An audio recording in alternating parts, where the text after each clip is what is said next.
Here's something that might genuinely surprise you. According to a 2025 study by Northwestern Mutual, 54% of Americans don't believe they'll be financially prepared for retirement when the time comes. More than half. And yet millions of people retire every single year, some well-prepared, some not, often without fully knowing which category they're in until they're already living it. And here's what that same research keeps showing us. Retirement readiness is never just about money. People who retire feeling truly ready, confident, grounded, excited about what's ahead, have typically thought through 7 specific areas of their life. Not just their savings balance. 7 areas. Financial, yes, but also emotional, relational, physical, and purposeful. People who haven't worked through even 1 or 2 of these areas often find themselves stepping into retirement and feeling unexpectedly a little lost. Not because they failed, because nobody walked them through the full picture. Welcome to your next chapter. Today we're going through all 7, honestly, completely, and without judgment. Because the goal here is never to make you feel behind. It's to give you the clarity that most people never get before one of the biggest transitions of their lives. And stay with me to the end, because I have a free retirement readiness checklist you can download. A simple, practical tool that lets you actually score yourself across all 7 areas and see exactly where your strongest gaps are. No fluff, no sales pitch, just a tool you can use this week. Let's get into it. Before we get to the 7 signs, I want to give you a piece of context that tends to completely reframe how people think about retirement readiness. We are living longer than any generation before us. A healthy 65-year-old today has a very real chance of living well into their late 80s, possibly longer, which means for many people, retirement isn't a 10-year wind down. It is a 25 or 30-year chapter, potentially the longest single chapter of your adult life. That changes everything. It means retirement readiness isn't just the question, do I have enough to stop working? It's a much bigger question.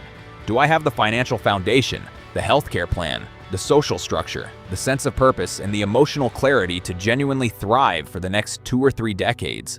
That is what we're measuring today. And I want you to approach these 7 signs not as a test you might fail, but as a map. Because a map only helps you if it shows you where you actually are, not where you wish you were. So let's be honest with ourselves. Here we go. Sign number 1 is the most talked about and often the least thoroughly completed, your retirement income plan. Most people have a rough sense of what they have saved, but knowing your account balance is not the same as having an income plan. In retirement, you stop depositing and start withdrawing. And how you withdraw, from which accounts, in what order, at what rate, can make a significant difference in how long your money lasts and how much tax you pay. Here's the honest question to ask yourself. If you retired tomorrow, could you write down exactly where every dollar of your monthly income would come from? Social Security, yes, but also any pension, required minimum distributions from your IRA or 401k, rental income, part-time work, investment dividends, or planned savings withdrawals. Can you name each source and the monthly dollar amount? If the answer is sort of or not completely, that's the sign, not a crisis. A gap worth closing before you retire, not after. Research from the Alliance for Lifetime Income found that more than half of baby boomers approaching retirement have $250,000 or less in total investable assets, meaning Social Security will carry a very heavy load for a very large portion of retirees. Knowing that honestly and planning around it realistically is far better than discovering it in year 2 of retirement. What to do? Build a simple 1-page retirement income plan that lists every source of income and its estimated monthly amount. The free checklist at the end of this video walks you through exactly how. Sign number 2 is the one that catches people most off guard, especially those planning to retire before 65.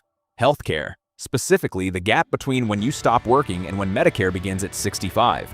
If you're planning to retire at 62 or 63, what covers you during those transition years? COBRA from your employer plan is an option, but it is often expensive, sometimes $600 to $800 per month or more for a single person. Marketplace plans through the ACA vary widely based on your state and your income. And if you have a specific health condition, the wrong coverage choice can create serious financial exposure. The sign to watch for here: if healthcare is not a specific line item in your retirement budget, with a clear strategy for each phase from retirement to Medicare to beyond, that is a meaningful gap, not an emergency, a planning priority. Sign number 3 is one people often underestimate because the debt feels manageable right now while they're still earning.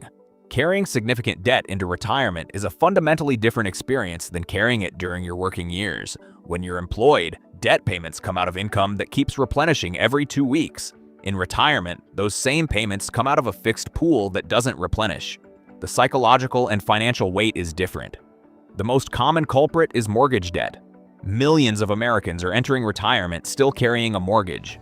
And while that's not automatically a crisis, it does mean a significant fixed monthly expense that competes directly with your quality of life spending. Credit card debt and car payments add to that pressure. The question to ask yourself honestly, if you laid out every monthly debt payment you currently carry, mortgage, car, credit cards, any other loans, and stacked them against your projected retirement income, would you feel comfortable? Or would that picture create real stress? If it creates stress, that's the sign. And the encouraging news is that this is one of the most addressable gaps on the list, especially if retirement is still a few years away.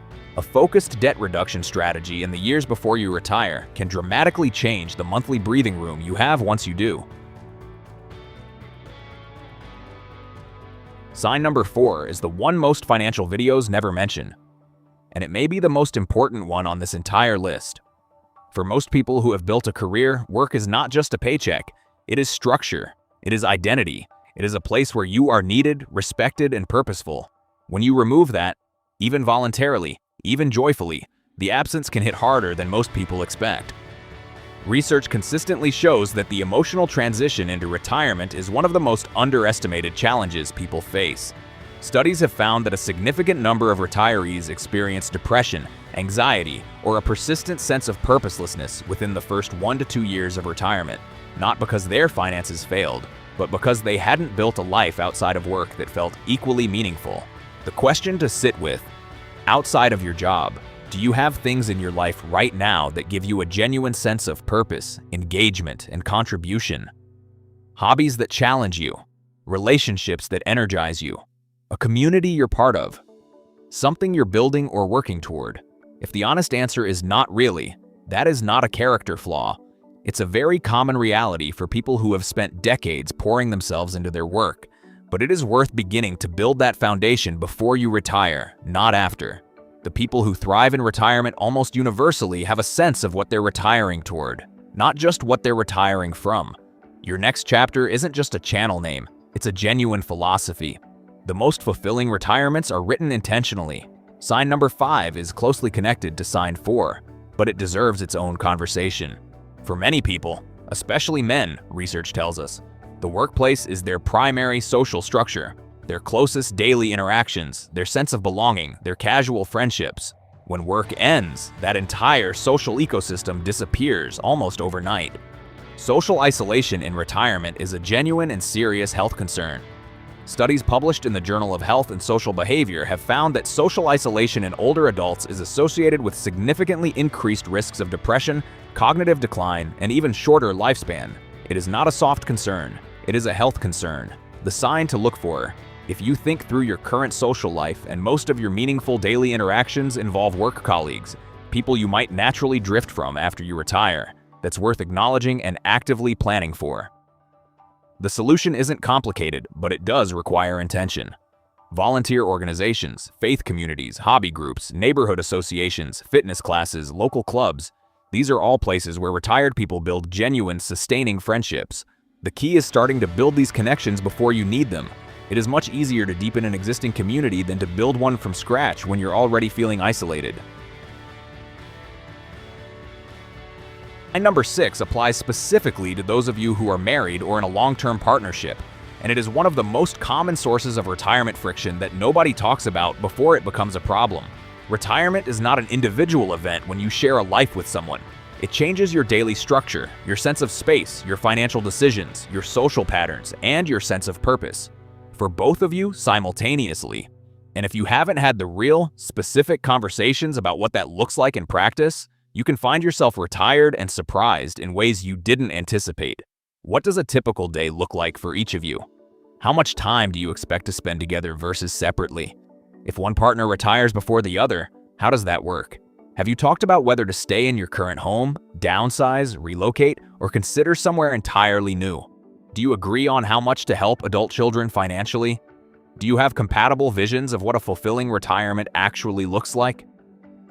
These are not small questions. Research from Fidelity has consistently found that a significant portion of couples disagree on major retirement planning questions, including when to retire, where to live, and how much they've actually saved.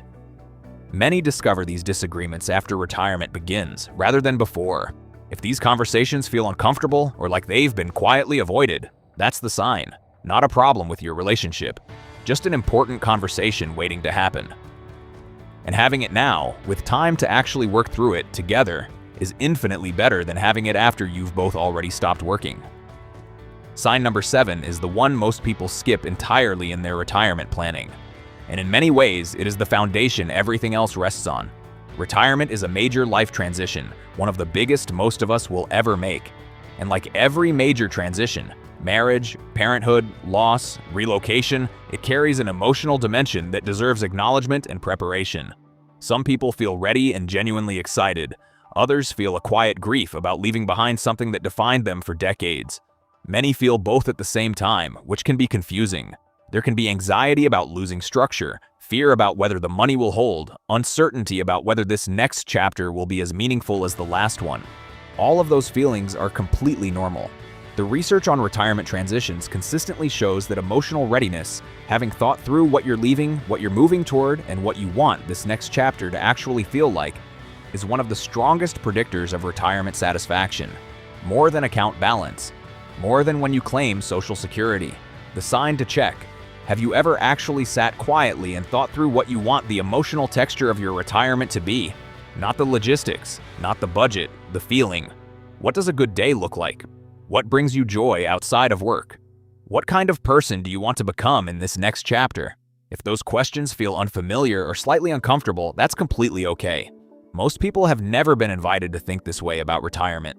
But the people who do, who approach it as an intentional beginning rather than just a departure, tend to land in a far better place. So, 7 signs. Let's be honest, very few people are fully ready in every single one of these areas, especially if retirement is still a few years away. That is completely normal. The point of this video was never to alarm you. It was to show you the full picture. Because here's the truth. Every single one of these gaps is closable. Every one. The income plan can be built. The healthcare strategy can be researched. The debt can be addressed. The identity and purpose conversation can be started. The social connections can be cultivated. The partner conversations can happen. And the emotional work, the most important and most overlooked part, can begin right now, today, simply by giving it the attention it deserves. The people who retire with confidence and ease are not the ones who had everything perfectly figured out years in advance. They're the ones who looked honestly at where they were, identified the gaps, and worked through them with intention. That's what this channel is here to help you do, every single week. Now, I promised you something at the start of this video, and I want to deliver on that. I've put together a free retirement readiness checklist, a simple one-page PDF that walks you through all 7 areas we covered today. For each one, there are 3 to 4 specific questions you can answer honestly to figure out exactly where your gaps are and what to prioritize first. It's completely free, no catch. The link is in the description below, and I've also pinned it in the comments, so it's easy to find. When you download it, you'll also get occasional emails from this channel. Practical, honest retirement content delivered straight to your inbox. No spam, no selling, just the kind of information we talk about right here, in written form, when you need it. If this video gave you something useful today, a clearer picture, a conversation to start, a gap to think about, I would love it if you subscribed. Every week on your next chapter, we're going to tackle the questions that matter most for this season of life. Financial, emotional, practical, and everything in between. And leave me a comment. Tell me, which of these 7 signs resonated most with you? Which one surprised you? I read every comment, and your response genuinely shapes what we talk about next. Thank you so much for being here. I'll see you in the next chapter.